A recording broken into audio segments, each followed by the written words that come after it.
Example 4.19, question number 3. A stone is dropped into a pond.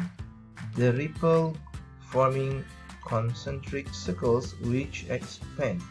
Now imagine that you are dropping a stone into a water, right? Of course there will be a ripples, right? So for this case, they want us to find what is the rate for the area of one of the circles formed. There are several circles forming in the ripples, so they want us to find one of the circles, that is the rate of one of the circle increasing when the radius of that circle is 3 meter and increasing at the rate of 0.6 meter per second.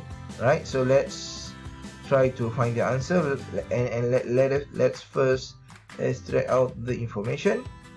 So they give us the information on radius of that circles, which is 3 meter, and then that circles increasing at the rate of 0.6 meter per second. Right, what is this information all about? So whenever you have this information, right, that accompanied by this rate of change, right, this indicate a derivative. So which derivative is this? I refer to the units. We have meter per second. So meter here is in radius, so the derivative is dr, difference in r, radius, over with respect to s, which is the time, dt. Right, so dr over dt is the information for 0.6. Okay, and the question, at what rate is the area of that circle? So they are not asking us to find the area per se, so we don't really need to calculate the area of that circle, but they want us to find the rate. When talking about rate, it is about one unit or one variable with respect to the other variable. For this case, we have the area that is increasing. So of course it talks about the area that is increasing with respect to time. In other words, they want us to find dA over dt. Okay, so that is the question. So how to find dA over dt, right, with all of the information that we have here? So we have dr over dt, right, and by using the idea or the concept of chain rule, we know that to find dA over dt, right, by using dr over dt here,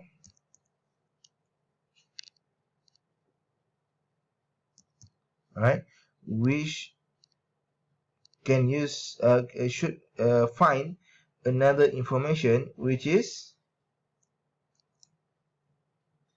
dA over dr. So when we times these two, it will give us the information of dA over dt. So the question is now how to find dA over dr. Alright. So, and actually this is the question of application, remember. So of course we'll need to use a formula. So which formula that we'll need to use in solving this question? So for this case, the area is in circles, so we'll need to use the information, the formula of circles. So the formula of circle is pi r squared, right? Pi r squared. And let's see, can we find this information by using pi r squared? Alright, so this formula is a equal to pi r squared. If we differentiate it, we will be able to get dA over dr, right?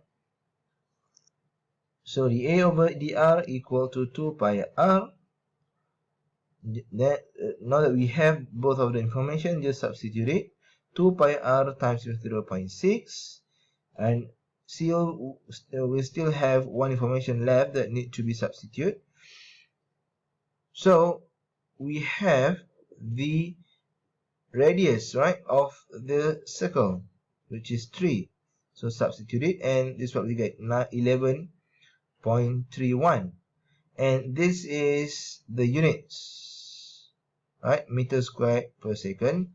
Why? Just look back at the derivative.